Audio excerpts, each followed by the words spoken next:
ушул кекилик учар дейти мындан көптөгөн жылдардан бери элибиздин оозунда айтылып келген деген жакшы билесиздер. Бул жердеги аксакалдарыбыз, ушул аксакалдарыбыз өзүңүздөр көрбөй калсаңар дагы ата энеңиздерден уккансыздар. Ушу көз өтүп кеткен мурдагы аксакалдарыбыздан уккансыздар. Көптөгөн ушул маселе боюнча маселе көтөрүлүп келген. Бул кекилик учар бейтинин боюнча бир аз айта кетейин.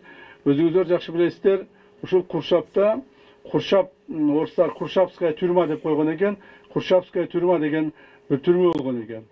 Туура бул түрмө өтө жанагыдай кылмыштардын оор эмес кылмыштардын боюнча жазаланган адамдар, анан кийин ушул жала жабылган адамдар ушул жерде кармалып турган экен. Ушундай түрмөнүн бирок ушунчалык бул түрмөдө көп зулумдук, көптөгөн мындай кыйноолор орун алгандыгына байланыштуу түрмөнүн бүтүндөй архивдик документтери дагы жок кылынып кеткен да. Азыркы күнгө чейин ушу түрмөнүн архивдик документтерин Бишкектен, Оштон, даже Москвадан издеп дагы эч кандай бир эч нерсе таппайсың. Түрмөнүн бардыгын архив документтерин жок кылып беришкен. Бул түрмөдө кимдер турган, кандай жалалар менен турган, канча адам турган, канча адам өлгөн, эмне болгон, эч кандай маалымат жок. Бирок ошол эле мезгилде ар бирибиздин жүрөгүбүздө, ушул жердеги жергиликтүү айрыкча тургундардын жүрөгүндө ушул түрмөнүн түрмө экендиги, Куршапта түрмө бар экендиги сакталып калган. Мен муну өзүмдүн эле бир окуямдан айтып берейин.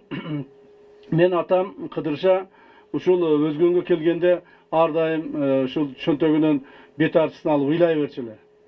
Атам ушул жерде бир түрмө бар, ушул түрмөдө каза болгон. Ушу атам кайсыл жерде каза болгонун билсем, атамдын бейтине барып, Куран окусам, ушу ыраазы элем деп ыйлай берчү эле.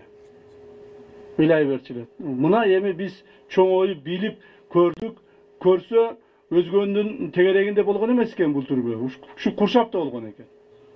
Бул түрмө. Көрсө ушул жерде каза болгондорду эч кандай каза болгондордун аты жөнүн, санын эч ким билген эмес, айтылган да эмес.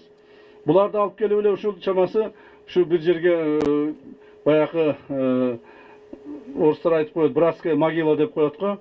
Ошо бир туугандык бир эмеге кылды көмө берген экен да. Себеби ошондо бир мен бир атамдын чоң эжеси бар эле, ошол айтып калды эле. Бизде бир барсак атабызга апабыз менен бардык дейт, ээрчип барсак ошол жерде. Анан ошол жерде биринчи барганыбызда ошол тордун ар жагынан көргөнбүз дейт. Кийин экинчи барганыбызда тамак алып барганбыз, кошулуп отуруп тамак ичкенбиз дейт. Так. Андан кийин эле барсак, болду, силердин атаңар жок, өлдү деп койду дейт. Атабыз каерде өлдү, кандай болуп өлдү, каерге көмүлдү, алмалы дейт, же сурай албайбыз дейт, же билбейбиз, ошол бойдон жок болуп кетти. Деп эле ошентип ыйлап, ошо атамдын эжелери да ошентип ыйлап эле өтүп кетишти да. Көрсө биз мына чоң ойдук эми көрдүк, көрсө ушул жерде түрмөдө болгон экен. Ушул жерде көмүлгөн экен. Ушул тегеректерде, бир жерлерде жүздөгөн, мүмкүн миңдеген адамдардын катарында ушул белгиленбестен, Куран окулбастан, же болбосо ушул каралбастан көмүлүп кеткендердин арасында болгон экен. Биздин мен дагы ташы чоң атам. Ошондуктан ушул нерсеге көңүл буруп, ушул жерде өтүп кеткен жүздөгөн, ушул жерде кордук менен, зордук менен жалган жалалар жабылып, түрмөлөрдө отуруп өтүп кеткендерге бир белги коелу деп. Белги коюп коелу ушул жерге. Себеби ал адамдардын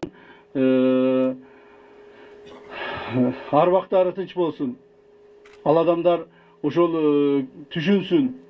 Анын калган урпактары, тирүү адамдар аларды унутпастыгын, аларга Куран окулуштугун, аларды ушинтип эскергенге бир белги коелу деп ушундай үмүт менен жүрдүк эле. Мына Кудай буйрса ошо үмүтүбүз бүгүн ишке ашып атат.